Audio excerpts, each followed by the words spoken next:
Hoy en Vidas Cruzadas recibimos a Antonio Caño. Antonio Caño es periodista. Desde mayo de 2014 hasta junio de 2018 fue director del diario El País, periódico en el que antes había sido subdirector, redactor jefe, fundador del País América, corresponsal en Estados Unidos, México y Centroamérica y enviado especial en numerosas misiones informativas en todo el mundo. Es autor del libro Rubalcaba, un político de verdad, y próximamente publicará un libro de memorias, titulado Digan la verdad, memorias de un periodista y apuntes sobre un oficio en peligro de extinción. Con ustedes, Antonio Caño.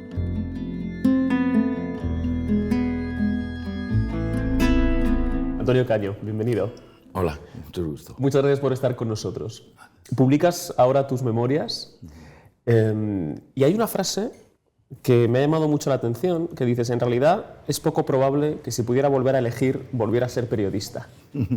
Bueno, porque yo no tengo mitificada la profesión de periodista, y sobre todo después de haberla ejercido y de conocerla en los tiempos actuales.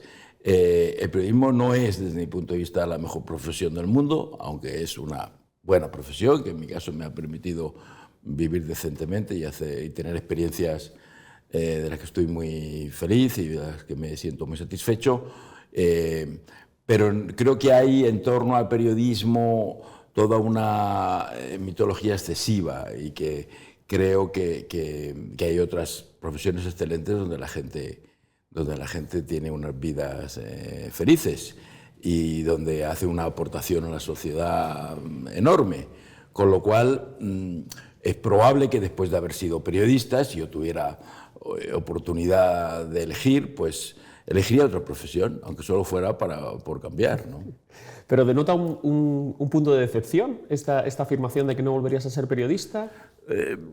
No de decepción, tampoco estoy seguro que no volviera a serlo. Lo que digo es que la mayor parte de los periodistas, cuando hablan de su pasado, tienden a decir, si naciera 100 veces sería periodista. Yo eso no lo tengo tan claro. Creo que el periodismo me ha dado satisfacciones, pero también decepciones. Le he visto al periodismo unos lados enormemente positivos, pero también algunos negativos y decepcionantes. Y en ese sentido no creo que sea la mejor profesión del mundo, no creo que sea muy distinta a otras muchas profesiones, y creo que los periodistas tenemos un concepto excesivamente alto de nosotros mismos y de lo que nosotros significamos en la sociedad. Una de las cosas que sí te ha dado el periodismo, como cuentas en tu libro, es esa posibilidad de abrirte al mundo. Tú viviste además una época en tu juventud muy dorada del periodismo en ese sentido, ¿no? Y cuentas que tú eras una persona de una familia de clase trabajadora, no habías pasado de Francia, ¿no? Dices algo así, y de repente estás con la agencia EFE en el año, a finales de los años 70, principios de los años 80, ¿no? Viajas a Guinea Ecuatorial. Estos primeros viajes, en los que además viajar tampoco era lo que es ahora, es decir, uno viajaba y estaba mucho más desconectado de lo que estaba, ¿no? Sí, no tenía todo en el teléfono, ¿no? No, completamente. ¿Cómo era esa experiencia para una persona como tú? Bueno, sobre la primera parte de tu pregunta, efectivamente, el periodismo fue para mí un pasaporte al progreso, un pasaporte al conocimiento del mundo. Yo tenía una enorme ambición por conocer cosas y conocer gente. Y el periodismo me parecía el camino perfecto para conseguirlo. Y así fue. Y empecé siempre con una vocación de conocer el mundo. La primera publicación en la que yo escribí, en la que puse mi firma, se llamaba Actualidad Política Extranjera, que era un pequeño boletín que dirigía Enrique Vázquez, que ya no existe. Pero, insisto, el nombre era Actualidad Política Extranjera. Y las primeras pesetas me las gané recortando para el propio Enrique Vázquez Le Monde, que él tenía un archivo de noticias, y él me pagaba unas pocas pesetas para que yo ordenara su archivo y recortara Le Monde. Así es que toda mi vida y toda mi relación inicial con el periodismo era el periodismo que me sacaba de España, que me transportaba a otros países, a otras culturas, a otros. Así es que cuando empecé en la agencia EFE, la primera oportunidad que se presentó era una oportunidad de altísimo riesgo, que era Guinea Ecuatorial, que en el año 78, 79, pues era un viaje, una auténtica aventura. Había un avión de Iberia que volaba una vez por semana y te dejaba en el aeropuerto de Malabo, y a partir de ahí era entrar en un mundo desconocido en el que había que transmitir las crónicas ni siquiera por teléfono, sino por telex, por telégrafo, y era muy difícil. Comunicabas con Madrid, en el mejor de los casos, una vez al día, por la noche, después de muchas dificultades. Ese era el momento de enviar las crónicas. En fin, era un periodismo que se hacía a base de mucho esfuerzo y de mucha persistencia, ¿no? Era un periodismo muy difícil y muy laborioso, pero en el que se aprendía mucho, porque se aprendía a sobrevivir en situaciones diferentes. Era un periodismo que desarrollaba mucha solidaridad entre los compañeros, que teníamos que ayudarnos mucho para hacer frente a las dificultades de entonces. Y esa es mi escuela. Entonces existía en el periodismo el mito de figuras como Manu Leineche, al que yo seguía en aquella gira por Guinea Ecuatorial, donde él también estuvo, y donde hubo, en fin, algunos periodistas que para mí pues eran entonces referente, y a los que siempre he tratado de parecerme. Te incorporas al país en el año 82, si no me equivoco. Exacto. ¿Y cómo se produce esa primera incorporación? El país había nacido pocos años antes, ¿no? Sí. Justo después de la muerte de Franco. Sí. Y ya se presentaba como un espacio que estaba dando voz a la izquierda, digamos, ¿no? Cebrián nos decía hace unas semanas que hablamos con él que El País no era necesariamente un periódico de izquierdas, pero que era leído por la gente de izquierdas, ¿no? Y que daba voz a la gente de izquierdas. Bueno, daba voz al que no lo tenía. Es muy importante resaltar esto, porque lo importante de un periódico que quiere aportar a una sociedad es aportar los argumentos que no están en el mainstream, que no están en el pensamiento dominante. Y entonces era enormemente atrevido publicar un artículo de Sánchez Montero, que era un dirigente comunista al que ningún periódico publicaba y al que nadie se atrevía a entrevistar. Eso es diferente a ser un periódico de izquierda. Quizá en este momento lo rupturista y lo innovador no sería, desde luego, entrevistar a una figura de izquierdas que tienen muchas plataformas en las que expresarse, sino a lo mejor habría que buscar otro tipo de figuras que tienen menos voz. Quiero decir que el periódico en ese momento era, sin ninguna duda, el periódico que leía toda la sociedad, era el periódico de la democracia española. Además era un gran periódico, lleno de periodistas enormemente motivados, con un altísimo reconocimiento social en la España de entonces, dirigidos por un director enormemente innovador, con un carácter y una energía contagiosa, y en el que todo era feliz y felicidad, ¿no? Pertenecer al País en ese momento como periodista era alcanzar la cumbre, y así me lo tomé cuando llegué. Tú, sin embargo, dices que siempre tuviste esa vocación de reportero, más que de periodista, sí. De redacción, por decirlo así, ¿no? Y fuiste corresponsal en México, para México y Centroamérica, ¿no? Tú tenías tu residencia en México. En México. Y cubriste, sobre todo, bueno, por lo menos lo que más, a través de la lectura de tus memorias, lo que más impacto te provocó fueron los conflictos en Nicaragua y la caída del sandinismo, ¿no? ¿Cómo recuerdas esa etapa? Sí, deja de poner énfasis en el hecho de que siempre he sido un reportero y al final creo que solo he sido un reportero. Todo lo demás ha venido un poco por añadido y casi forzado por razones biológicas. En este momento soy un columnista porque no puedo ser un reportero. Y fui director del País como consecuencia de ser un reportero.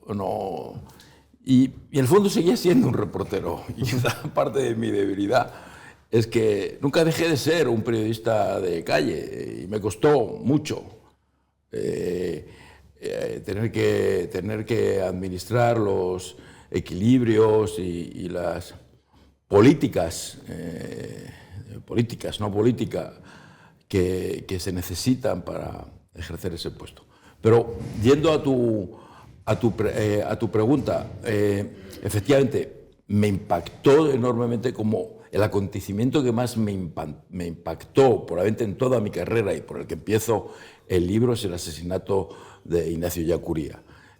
Me impactó tal vez porque estaba tan cerca de él antes de su muerte y estuve tan cerca de su cadáver cuando lo asesinaron que la verdad es una imagen que no me ha abandonado nunca en la vida y siempre tengo ahí. El conflicto de Salvador, la guerra de Salvador, era una guerra cruel, brutal. Vi escenas espantosas,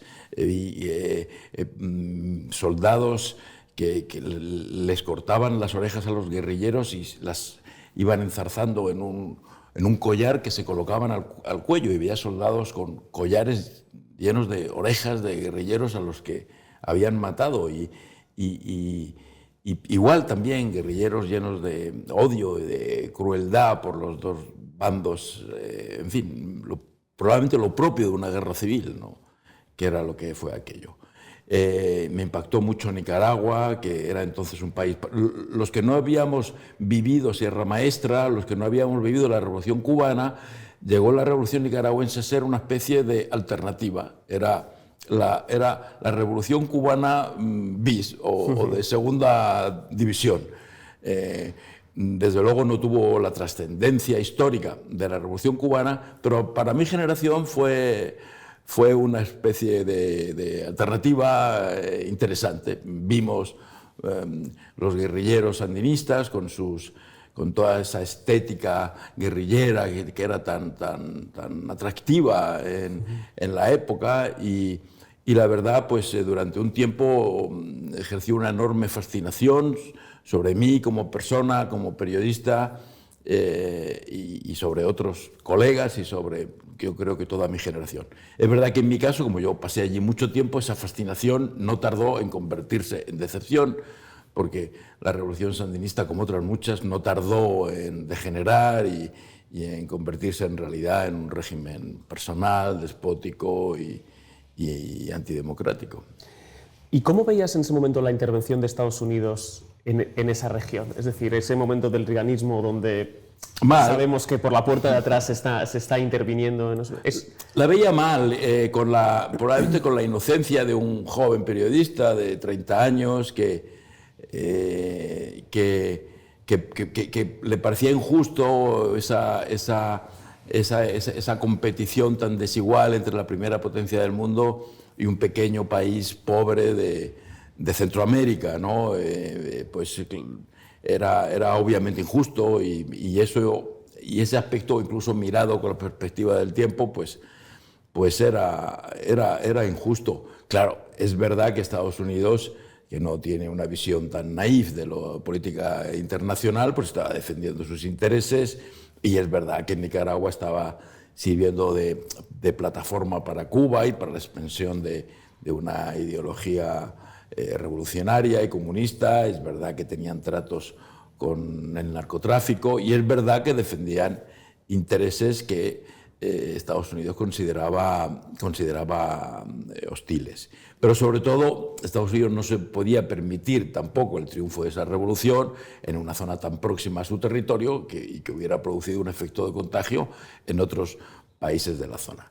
Yo creo que no lo hubiera producido porque, como te digo, la revolución fracasó ella misma sin necesidad de mucha intervención extranjera por la propia corrupción, inexperiencia y ambición de los que dirigían el régimen, y ellos mismos se bastaron para liquidar, hacer fracasar esa revolución, pero es verdad que Estados Unidos contribuyó al fracaso también. ¿Sí? ¿Es en ese momento cuando empieza tu querencia por América Latina, que luego además pondrías muy de manifiesto con la creación del país, la expansión del país hacia América Latina? Porque sí, es en este momento donde entiendo que esa parte te conquista, ¿no?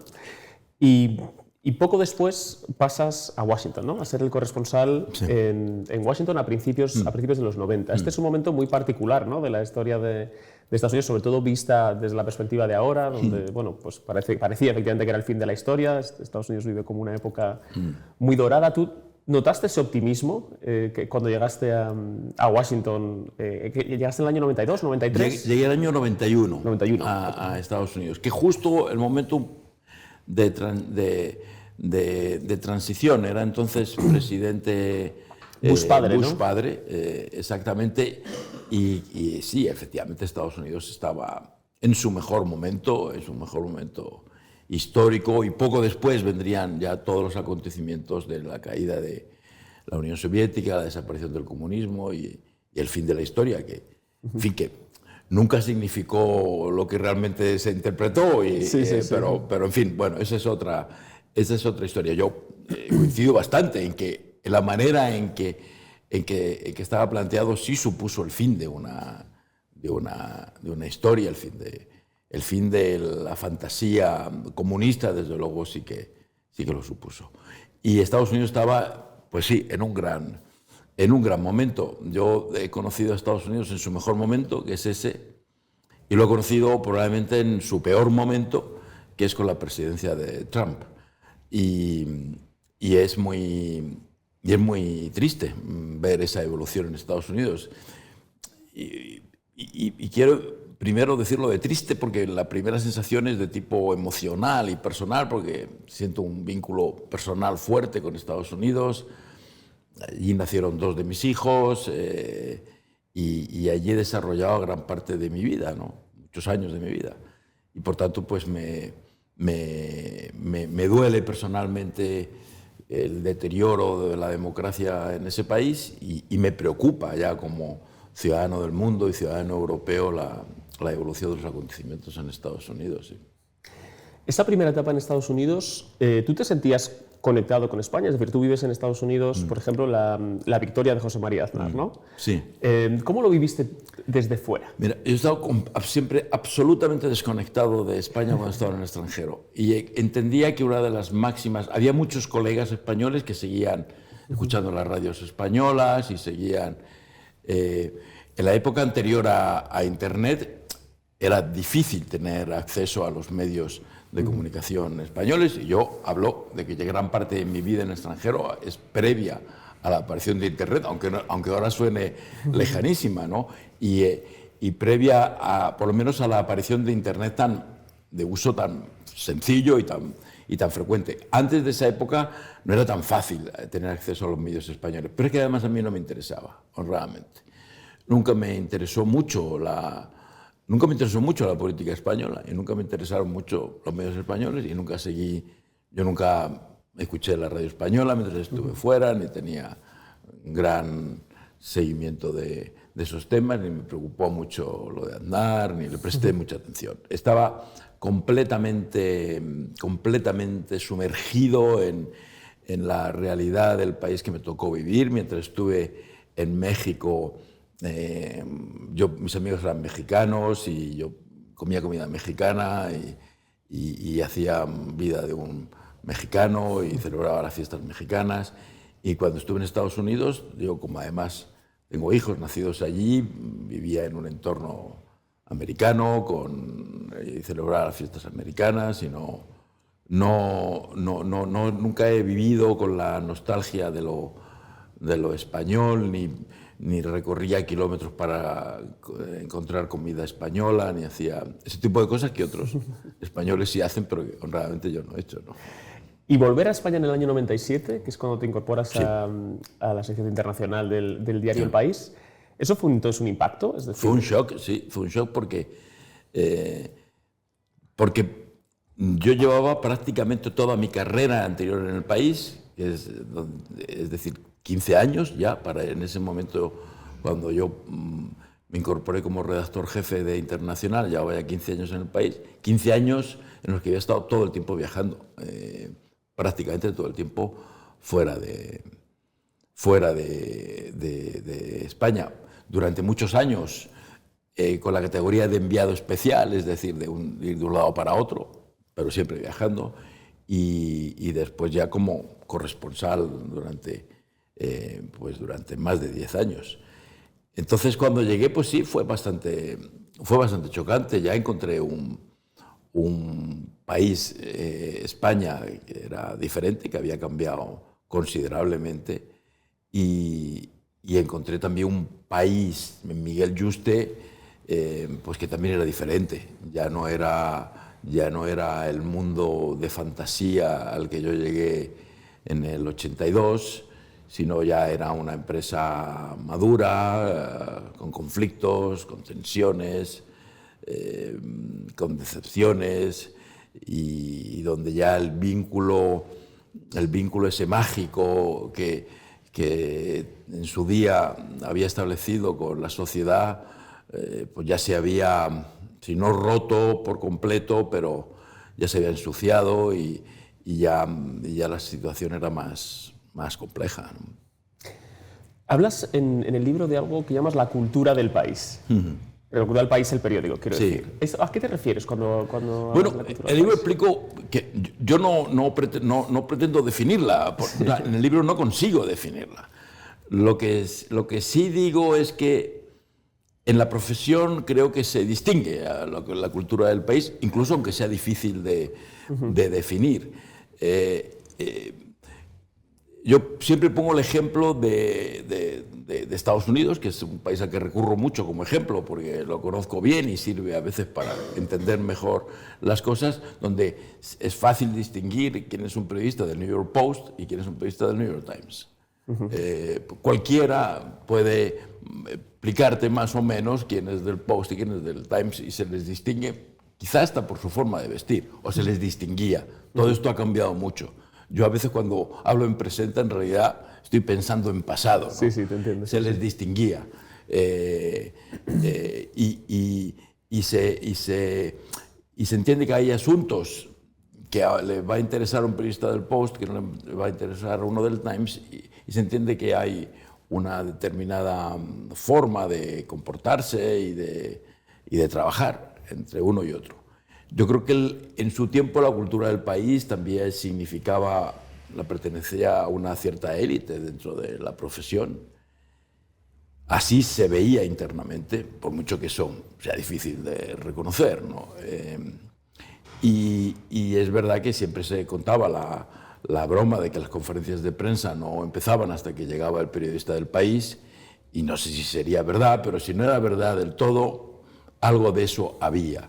El predominio del país era de tal calibre que condicionaba el comportamiento de los políticos, de los empresarios, de toda la sociedad y del resto de los medios de comunicación.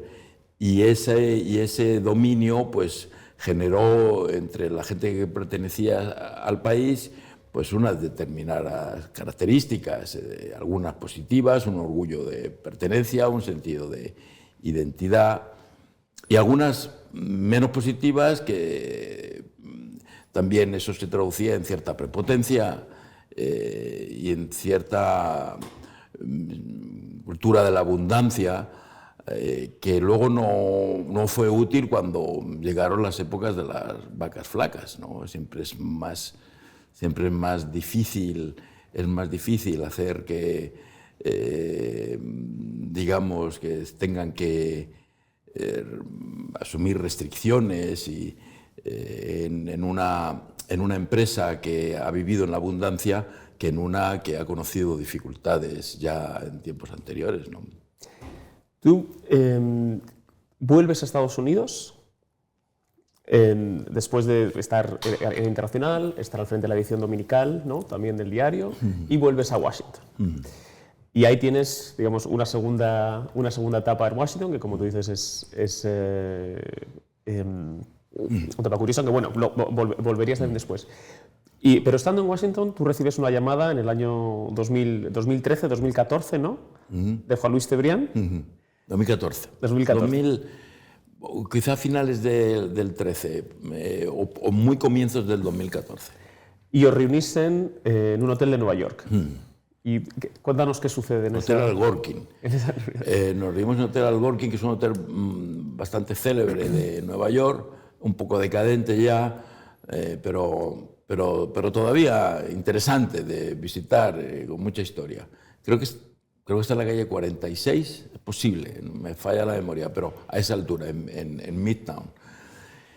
Y bueno, pues me citó sin decirme el motivo de la cita y honradamente yo no sospeché de qué se trataba, ¿no? Pues pensé que estaba en Nueva York y quería hablar conmigo. Yo entonces estaba en pleno desarrollo de la edición América, que era lo que ocupaba en aquel momento todo mi tiempo, todo mi esfuerzo y toda mi ilusión. Y yo estaba tan satisfecho de mi trabajo en la edición América y tan metido en eso que yo pensaba que sería algo relacionado con el desarrollo de la edición América.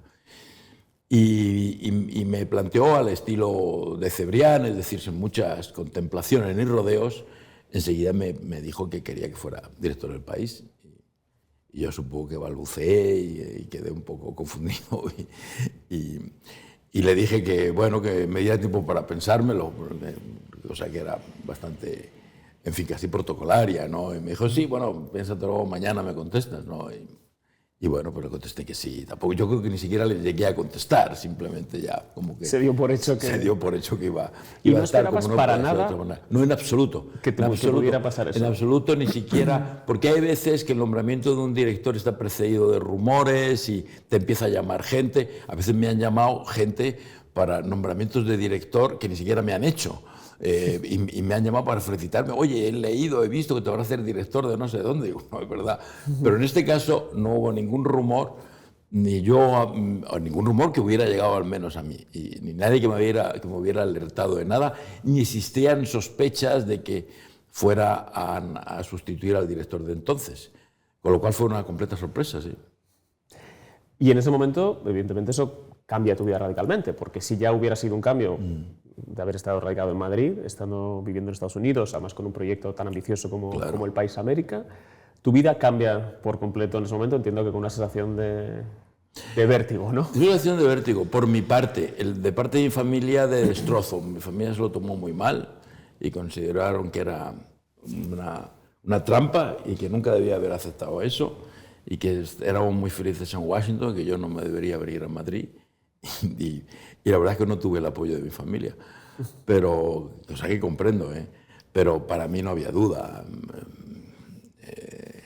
Siempre había hecho lo que me había pedido el periódico, toda mi vida, toda mi carrera, ¿no?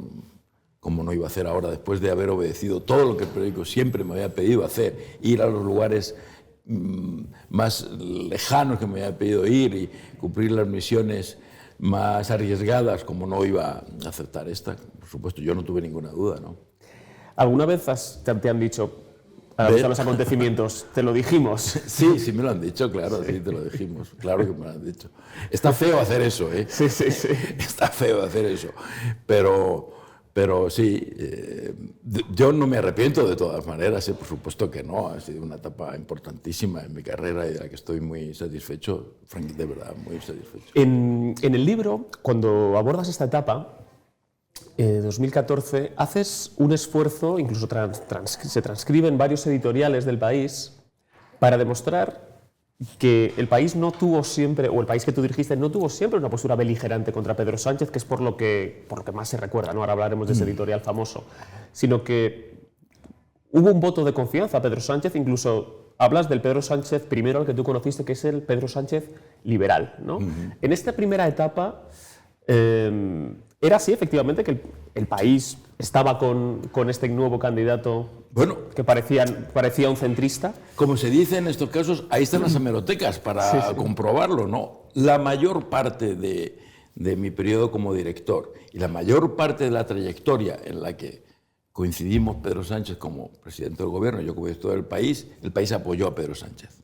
Casi todo el tiempo. Solo fueron unos meses finales de su etapa como secretario general en la que el país, digamos, sí llegó a la convicción de que debía ser relevado como secretario general del partido porque estaba haciendo una mala labor y porque estaba poniendo en riesgo el futuro político del Partido Socialista y, por tanto, del sistema de partidos en España. Y eso fueron unos meses, los meses que antecedieron, digamos, de verano del 2017 y primeros días del otoño de 2017 que precedieron a su sustitución al frente del Partido Socialista. Pero durante la mayor parte de la trayectoria, desde el 2014 hasta ahí, el país apoyó a Pedro Sánchez, lo apoyó en las elecciones en las que participó, lo apoyó en el debate electoral, los debates electorales que tuvo en esa época, y en general tuvo una actitud, y insisto, ahí están las hemerotecas para comprobarlo, bastante complaciente con él y de expectativa, ¿no? La quiebra se produce efectivamente en ese momento en el que Rajoy ha ganado las elecciones.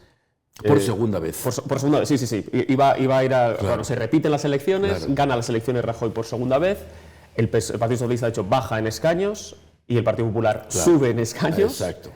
Y se produce la tensión, el famoso trilema, ¿no? Es decir, o se pacta con una parte de la Cámara que no parece estar muy concernida por los intereses generales de España, o se va a unas terceras elecciones, o se va a la abstención, ¿no? El país apuesta porque la estabilidad viene a partir de conceder la abstención, y Pedro Sánchez se resiste a este movimiento, ¿no? Y es ahí donde aparecen pues, las propias tensiones internas en el Partido Socialista, donde aparece el famoso editorial donde se dice: Pedro Sánchez ha resultado no ser un dirigente cabal, sino un insensato sin escrúpulos, que no duda en destruir el partido que con tanto desacierto ha dirigido, antes que reconocer su enorme fracaso. Y tú reconoces en el libro que estas palabras son tuyas, ¿no? Porque evidentemente el editorial, como los editoriales no van firmados, pero tú reconoces que esta fue tu huella, ¿no? Sí. Y dices también que quizás sobraba algún adjetivo, ¿no? Probablemente, sí. Probablemente. Bueno, es una larga historia, digamos, como siempre, que tú has resumido muy bien, ¿no? Que es efectivamente la quiebra, después de todo el tiempo, la quiebra se produjo cuando hubo que ir a unas terceras elecciones.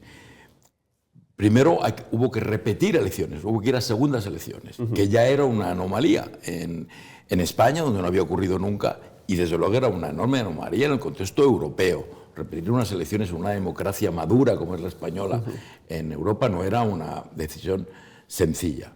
Se hizo y el país respaldó esas segundas elecciones, y el país culpó a Rajoy de no haber sido capaz de formar gobierno después de esas primeras elecciones, apoyó los esfuerzos de Sánchez por formar gobierno después de esas primeras elecciones, apoyó el pacto al que llegó con Ciudadanos e insistió en que Sánchez no debía darle sus votos a Rajoy después de esas primeras elecciones, sino que debería, su obligación constitucional era tratar él de formar gobierno, puesto que la irresponsabilidad que previamente le atribuimos a Rajoy, pues a Rajoy no había sido capaz de formar gobierno. Es decir, que después de esas primeras elecciones consideramos que el culpable era Rajoy por no haber asumido su responsabilidad de formar gobierno, y le dimos todo el apoyo a Sánchez. Pero no lo consiguió, no consiguió formar gobierno por culpa de Podemos, que se negó a respaldar el pacto entre el PSOE y Ciudadanos, y entonces Podemos impidió ese gobierno, y Podemos condenó al país a terceras elecciones. Perdón, a segundas elecciones. Esas segundas elecciones se dio el resultado que tú has contado: el PSOE bajó, el PP subió, y entonces ya la situación era clara para todo el mundo. Bueno, hemos dado la voz a los ciudadanos han dicho que quieren que gobierne el PP. Y es así, pues no hay más. Y además han dicho, además, no solamente le han dado más votos al PP, sino encima se los han quitado al PSOE, con lo cual es que han dicho, y no quieren que gobierne el PSOE. Con lo cual la situación era clara, y así pareció entenderlo Pedro Sánchez en un primer momento. Después de esas elecciones, toda la gente que habló con Pedro Sánchez le decía que había que abstenerse para que Rajoy gobernara, y Pedro Sánchez lo compartió. Incluidos sus más cercanos, ¿no? Incluidos sus César más, Luena incluidos sus más cercanos, Antonio Hernando y César y Óscar López. Sí. Todos compartían que no había más alternativa porque ya pensar en unas terceras elecciones era algo un despropósito fuera de cualquier cálculo en ese momento. Si ya unas segundas elecciones era un asunto muy arriesgado, terceras estaba fuera de cualquier cálculo. Y bueno, y parece que Sánchez también lo entendió así, y te digo, así se lo dijo a toda la gente con la que habló con él, gente muy notable dentro del Partido Socialista. Todos los que hablaron con él se lo dijo, e incluso él encargó lo que hacen los políticos en esas circunstancias, que es un argumentario a gente relevante dentro del partido, le encargó un argumentario para poder explicar por qué había que abstenerse y permitir que Rajoy gobernara. Pero de repente en ese verano de 2017 algo pasó, que no sé qué es lo que pasó, pero algo pasó, cuando digo algo pasó, quiero decir algo pasó por la mente de Sánchez, que hizo que él cambiara de punto de vista y empezara a hablar de que existía una mayoría alternativa, de que existía una mayoría de izquierdas. Esto es en 2016, creo, el verano 2016. O 2016, no sé si tengo el... No, creo que es... Porque el 17 fue todo lo... Ah, 17 es el proceso. Sí, sí. Es que hay uno de octubre. Sí. La reelección de... Claro, uno de octubre es lo del PSOE, que estoy diciendo yo. Que es el 16. Eso es 16 y 17 es el proceso. Estoy uniendo los 2 años. 16, bueno, y efectivamente, bueno, pues no sé dónde estaba, bueno, que él llega un momento en el que ya empieza a urdir otro plan. Ahí empieza alguien le debió decir que hay una mayoría de izquierdas y que por qué no hay de abstenerse, y en fin, todo aquello. Y ahí sí el país se puso frontalmente en contra, nos parecía que era un asunto gravísimo, la manera en que Sánchez estaba manejando esa situación era realmente inaceptable. Eso condenaba al Partido Socialista a un sufrimiento enorme, probablemente a una derrota brutal, y parecía que nuestra obligación era decirlo, simplemente. Y bueno, y lo dijimos. Y ese editorial que tú te refieres fue justamente después del último paso que da Sánchez en aquel momento, que fue cuando se sintió totalmente acosado y que se sintió sin ningún apoyo dentro del partido, pero él intuía que tenía el apoyo de las bases del partido, que las bases siempre son más de izquierdas que la dirección. Él convocó un congreso extraordinario que se celebraría una semana antes de que venciera el plazo para la votación de la investidura de Rajoy. Es decir, un congreso celebrado sin tiempo ya para corregir la posición. Un congreso extraordinario que iba a ser un congreso en el que el Partido Socialista se tendría que dividir entre quién quiere votar a favor de Rajoy y quién quiere estar en contra de Rajoy. Es decir, un debate no solamente maniqueo, sino falso, un supuesto debate ideológico que no era tal, sino que era el debate al que Sánchez quería llevar al partido de forma artificial y que hubiera producido una verdadera división, una verdadera conmoción interna dentro del Partido Socialista. Nuestra posición era que ese congreso estaba totalmente en contra de que era un paso arriesgadísimo, peligrosísimo, insensato, y que nuestra obligación era decirlo tal como era, no impedirlo. Por eso no teníamos capacidad de impedirlo, sino decir que no se debería celebrar y que no se debería convocar y que Sánchez había cometido una insensatez. Y eso es lo que dijimos en el editorial. No sé con las palabras más afortunadas, porque los editoriales, como casi toda esta profesión, se escriben en caliente, y ese editorial se escribió a las 8 de la noche o a las 9, en medio del fragor de una disputa y de una situación interna muy compleja y una situación política muy difícil. Y no sé si fueron las palabras más acertadas, pero escribimos lo que creo que el país tenía que decir en aquel momento, que era muy grave. El problema de las palabras gruesas, digamos, es que la gente luego se queda con la palabra y no con la idea, ¿no? Que puede ir detrás. Pero en todo caso, Ahí el Partido Socialista, digamos que reacciona, neutraliza a Pedro Sánchez.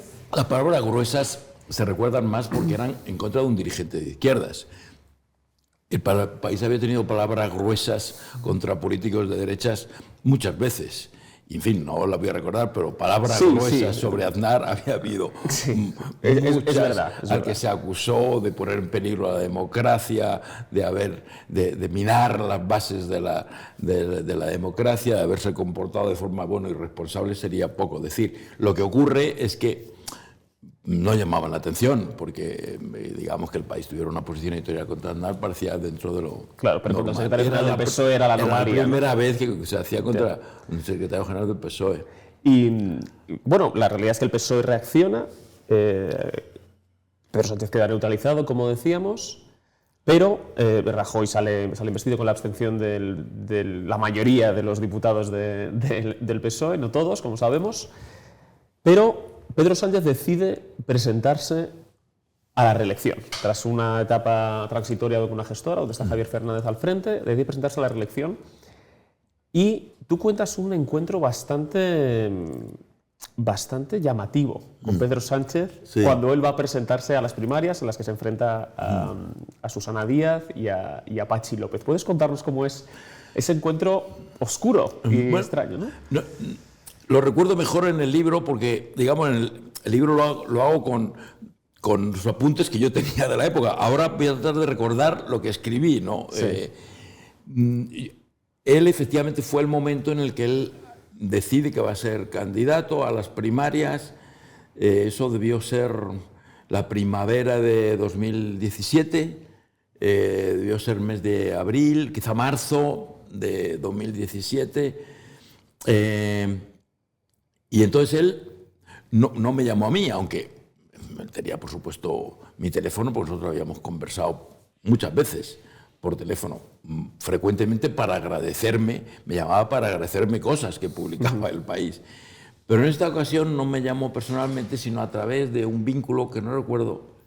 En el libro sí lo recuerdo, pero en el libro sí está, pero no recuerdo ahora. Sí, en el libro aparecen los nombres. El vínculo que habíamos establecido de comunicación entre Sánchez y el periódico. Bueno, el caso es que fijamos ese encuentro, que fue una comida en un restaurante que no recuerdo, porque no era un restaurante frecuente, no era un restaurante al que yo iba con frecuencia o en el que hubiera estado. No era un clásico mentidero de Madrid, digamos. No era un clásico mentidero de Madrid. Y luego fue aún más llamativa el espacio dentro del restaurante, porque era un reservado, pero no era un reservado al uso, no era una pequeña salita en un lado del restaurante, sino era como en un almacén al final del restaurante, una sala habilitada con una mesa para esa comida, pero que evidentemente no siempre se destinaba a comida, sino era, te digo, más bien como un almacén, un lugar muy espacioso con una mesa puesta allí. Y él estaba vestido muy informal, con una chaqueta de cuero y con unos vaqueros y muy serio, todo el tiempo sin una sonrisa, muy hostil conmigo, en lenguaje corporal muy hostil y un lenguaje muy seco y muy poco amistoso, que yo pues tampoco le di mayor importancia, pues estaba molesto conmigo y en fin. Y entonces la reunión, pues yo le pregunté de qué se trataba y qué quería, en qué podía yo, en fin, qué quería de mí. Y lo que quería de mí era una cosa que era un poco sorprendente, que es asegurarse de que el periódico iba a ser neutral en el proceso de primarias. No recuerdo exactamente las palabras, creo que lo cuento con más detalle en el libro, pero en fin, de formas someras le dije que estas cosas no se hacen así, que el periódico no no negocia su neutralidad con los políticos. O sea, que el político será neutral si quiere ser neutral, y si no quiere ser neutral, pues no será neutral. O sea, que no, ni tenemos la obligación de ser neutrales, no tenemos la obligación ni ética, ni profesional, ni tenemos la obligación de ningún tipo de ser neutrales. El político no tiene por qué ser neutral en un proceso político. Le expliqué que eso de la neutralidad, que nosotros no éramos, no sé, un medio público, que sería discutible si debe ser neutral, pero desde luego nosotros no tenemos obligación de ser neutral, y que mucho menos yo iba a pactar esa neutralidad, ni tenía por qué garantizársela a él, ni yo le podía garantizar únicamente, como le dije, lo que trato siempre de hacer, que es la calidad de nuestras informaciones, que nuestras informaciones estén bien hechas, que estén equilibradas, que, en fin, lo obvio, como periodista pues no necesito explicarlo más, pero que la neutralidad editorial no era un asunto que se podía pactar ni negociar. Yo creo que quedó bastante decepcionado de esa conversación. Y yo creo que quedó decepcionado porque iba con un planteamiento equivocado. Yo creo que él sí en el fondo creía, y tal vez cree, que los periódicos tienen que ser neutrales en un proceso político, y que el periódico y que el país, tratándose de un asunto crucial del Partido Socialista, como eran unas primarias, que tenía hasta la obligación de ser neutral, dado el peso que el país podía tener en el electorado socialista. Y eso en absoluto es así. A día de hoy creo que el periódico no tiene que ser neutral en una cosa así. Otra cosa es que sea ecuánime y que sea y que diga la verdad, profesional, que no mienta, evidentemente, claro. ¿No?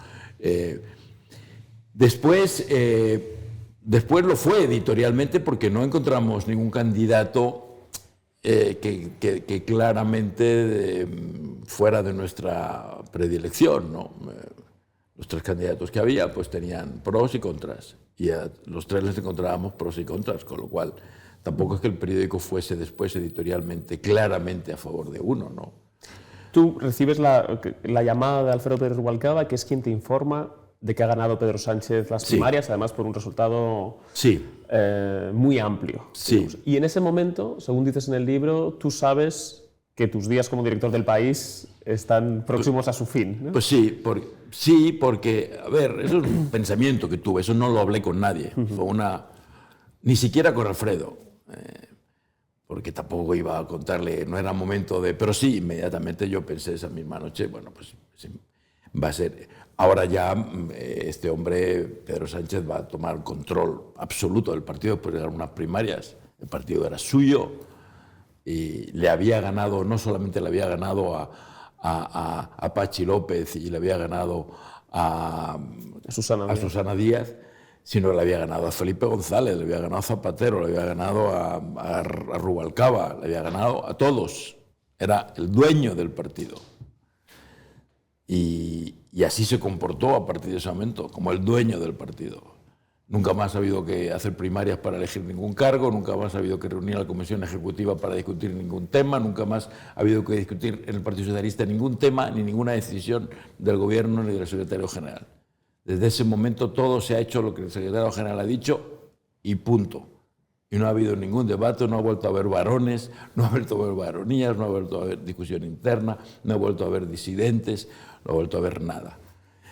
Yo sabía que se convertía en el dueño del Partido Socialista y así fue, y que era muy difícil para un director del País sostener, voy un poco para atrás, que como líder del Partido Socialista, antes o después, sería presidente del Gobierno, porque así es la política española y la ley de la alternancia, y que eso iba a ser muy difícil que fuera compatible con que yo fuera director del País. Pero en ese momento solo fue una reflexión mía, personal, que quizá yo comenté en casa con mi familia nada más. Una de las cosas que tampoco se recuerda mucho es que el País apoyó la moción de censura de Pedro Sánchez. Es decir, se apoyaba, sin embargo, que después se convocaran elecciones, ¿no? Eso es. Pero se apoyó la moción de censura. 100%. El periódico fue nítido al respecto. La moción de censura era inevitable. La sentencia judicial, una de las sentencias que salió en aquel momento del caso de uno de los casos Gürtel. Todos los líos de corrupción del PP son extensos y variados, pero aquella sentencia a la que nos referimos en particular creo que dejaba, de forma justa o injusta, a Rajoy en una situación política insostenible. Y así son las cosas en política. Después se ha discutido mucho si realmente una sentencia judicial o una opinión expresada en esa sentencia judicial debería haber provocado, no lo sé, pero mi criterio en aquel momento era que esa sentencia dejaba a Rajoy en una situación insostenible y que no había tiempo que perder y que había que preparar una moción de censura para relevar a Rajoy. Bien que lo relevara el partido, y si el partido no lo relevaba, que lo sustituyera con un gobierno alternativo. Y eso lo tuvimos clarísimo. Lo único es que no veíamos una mayoría alternativa. Nos parecía que la mayoría alternativa, lo que Alfredo en su día había llamado Frankenstein, que eso no era una alternativa que diera estabilidad política y que diera una coherencia, que tuviera una coherencia política para navegar el tiempo tan difícil que se vivía entonces. Entonces creíamos que había que hacer una moción de censura para, cuanto antes, convocar elecciones. O sea, y que el gobierno que se formara debía tener como misión exclusiva preparar el camino para la convocatoria de elecciones. Y ahí está el problema de Sánchez. Eso es lo que no quería Sánchez, convocar elecciones. Sánchez no... la objeción de Sánchez con la línea editorial del País no es que el País apoyara a Rajoy, que el País jamás apoyó a Rajoy, ni siquiera en el momento de la moción de censura. Es más, apoyó a Sánchez en la moción de censura. Lo que no consideraba es que Sánchez tuviera autoridad y legitimidad suficiente para quedarse en el gobierno en esas circunstancias, con apoyo de partidos cuyos dirigentes estaban en ese momento en la cárcel por haberse levantado contra España, no por un delito menor, por delitos de sedición y de conspiración para la sedición. Entonces era absolutamente incompatible que esos partidos de esos dirigentes vinieran al gobierno de España para darle estabilidad al gobierno de España. En fin, cuando lo piensas es realmente, en fin, es delirante.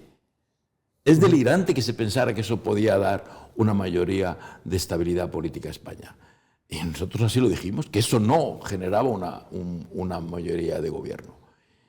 Y Sánchez, que en aquel momento hacía el cálculo de que si convocaba elecciones las perdía, pues optó, como siempre suele hacer, por lo que le convenía a él, que es no convocar elecciones y esperar a que se presentara la oportunidad de convocarlas cuando pudiera ganarlas, que es exactamente lo que hizo. Y por algún momento, y alguien debió pensar que, como yo sospechaba, pues que le resultaba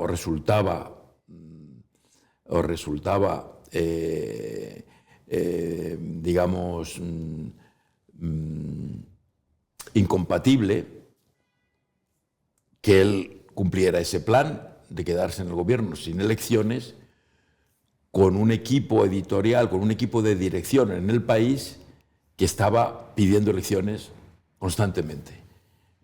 Pues alguien hizo el cálculo de que eso no iba a funcionar, de que él no podría prolongar mucho tiempo en el gobierno sin convocar elecciones si el País insistía en esa vía.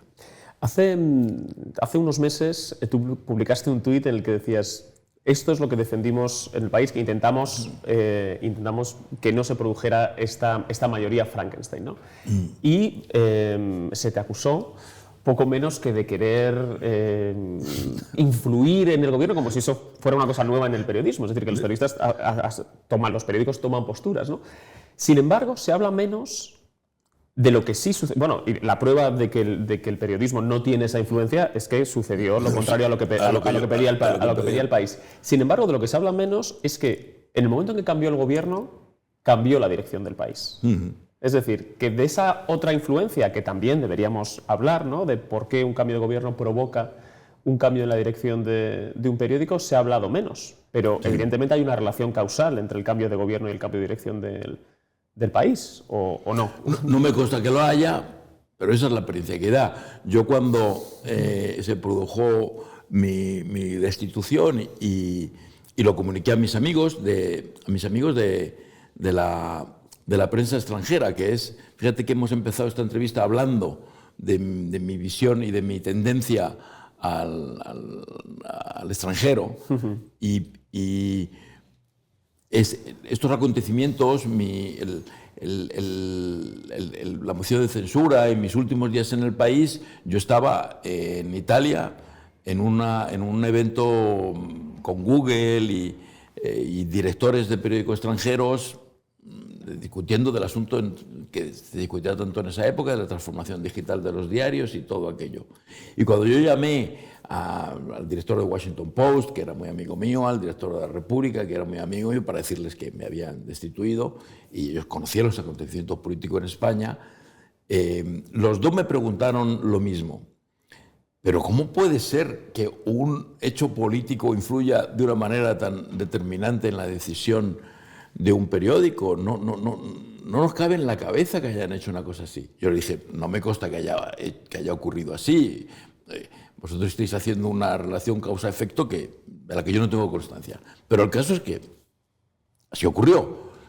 No solo así ocurrió, sino que incluso desde el punto de vista estético, si esa no es la causa, cualquiera se hubiera cuidado de que no lo pareciera, ¿no? Es decir, el propio Rubalcaba, dices que en el libro te dijo, hombre, no va a suceder inmediatamente después, precisamente porque todo el mundo va a hacer esta lectura, ¿no? Claro. Y sin embargo a nadie le preocupó que se hiciera esa lectura. Se hizo y punto, ¿no? Yo creo que quien tomara la decisión pues hizo la teoría del mal mayor. ¿Cuál era la prioridad en ese momento? La prioridad de ese momento es dejar de pedir convocatoria de elecciones. Eso era lo esencial.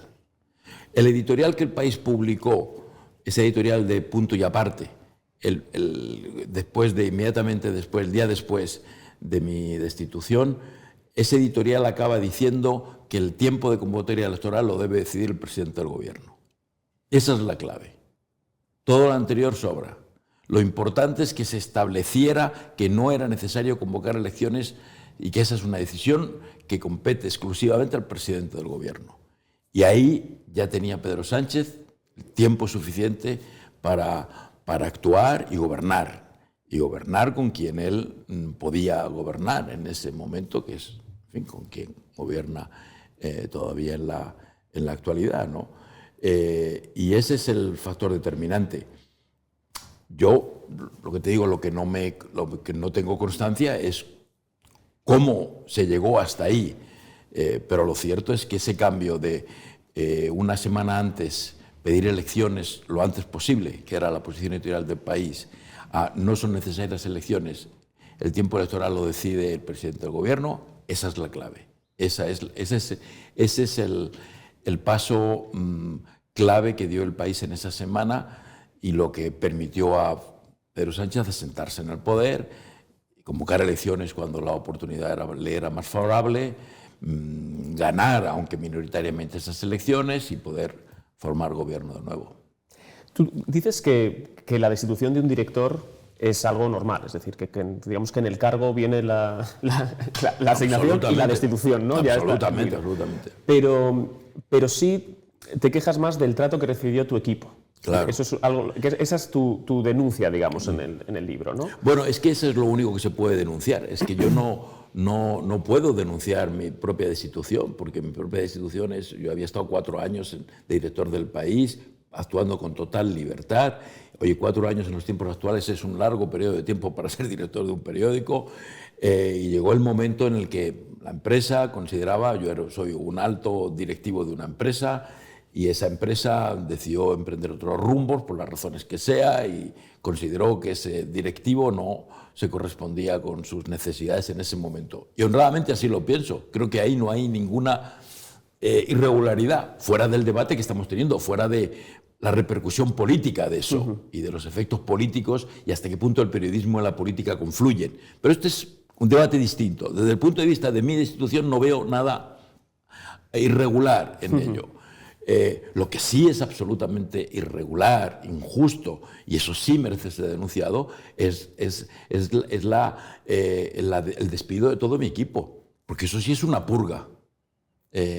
¿Por qué es necesario despedir a 7 profesionales, la mayor parte de ellos con larga trayectoria en el país, con dedicación absoluta y sacerdotal al país durante toda su carrera, grandes profesionales que en cuanto salieron del país han tenido excelentes carreras en otros medios?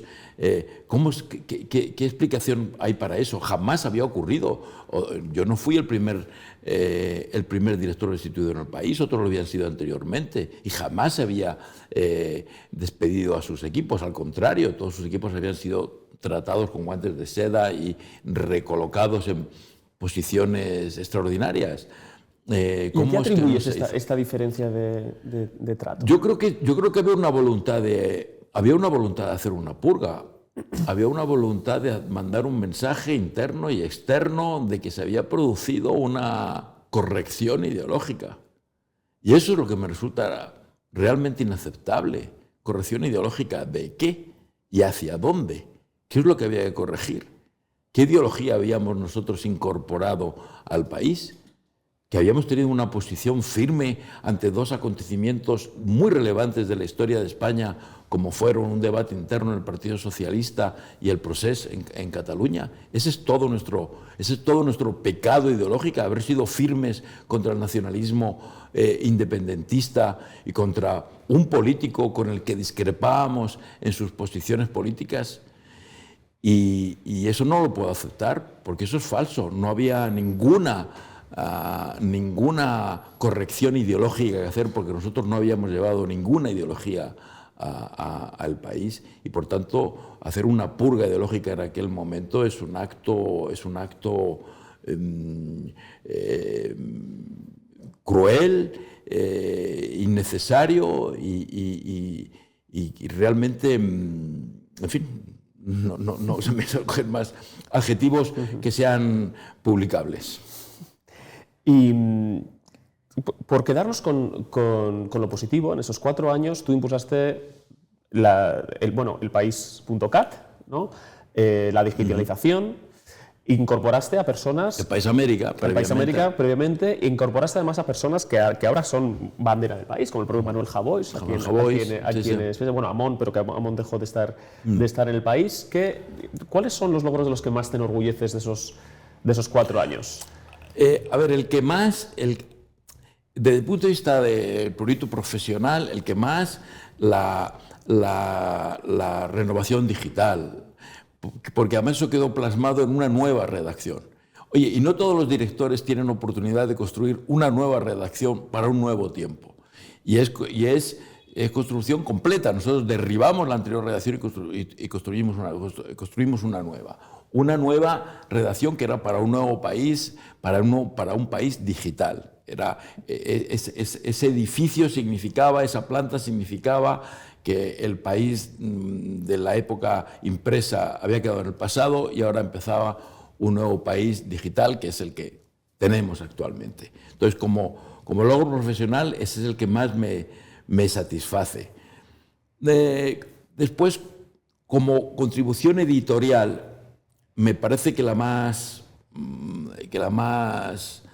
acertada o la que tiene más valor es nuestra posición firme contra el independentismo en Cataluña. Y es también el motivo por el que más agradecimientos he recibido. Yo no sé qué hubiera sucedido si el país hubiera coqueteado con la posibilidad de negociar con los independentistas, de darles algo, de convocar un referéndum no vinculante, de abrir una mesa de negociación. En aquel momento no sé lo que hubiera pasado, quizá todo hubiera transcurrido tal como ha ocurrido después, ¿no? Pero lo cierto es que sí que creo que, sin falsa humildad, la posición del país fue muy determinante, tanto en España como fuera de España, Nosotros tradujimos al inglés muchos de nuestros artículos, eso tuvo bastante impacto fuera de España, aclaró algunas cosas fuera de España porque la cabecera del país tenía mucho peso fuera de España, hicimos actos en Bruselas, nos movimos para llevar la causa del país, que es la causa de la España democrática, que es la causa de la España constitucional, llevarla bien alta, defenderla con valentía, y de eso me siento también muy orgulloso, la verdad. Bueno, pues Antonio Caño, muchísimas gracias. Y recomendaremos a todo el mundo que se haga con tus memorias, que salen, ¿qué día a la venta? El 8 de noviembre. 8 de noviembre. Podrán leer todo esto y bastantes más cosas. Quizá con más precisión, porque ahora la memoria me falla un poco, sí. Bueno, Antonio, terminamos con la pregunta que solemos, que es preguntando a nuestro invitado a quién le gustaría proponer. Bueno, me gustaría proponer a todo el equipo directivo que estuvo conmigo y al que despidieron cuando me despidieron a mí, pero como las entrevistas colectivas creo que todavía no entran dentro de tu especialidad y son un poco complejas. Mira, voy a proponerte al que era, quizá el que cargó con el mayor peso en las misiones más complicadas, que eran los editoriales. Porque claro, los editoriales son a la larga los que han generado la mayor polémica. Y el director de opinión en aquel momento, y por tanto el responsable editorial de todo mi periodo como director del País, fue Nacho Torreblanca, que sigue, por supuesto, en activo, brillantemente, haciendo un trabajo excelente en otras áreas, pero que tuvo esa experiencia, desde mi punto de vista, impagable, que fue esa contribución que hizo al país en aquella época, que yo recuerdo con mucho agradecimiento, y a él es una persona que te va a contar quizá con más detalles algunas de las cosas que hemos hablado aquí. Estupendo. Muchísimas gracias, Antonio. Tomamos nota. Muy bien.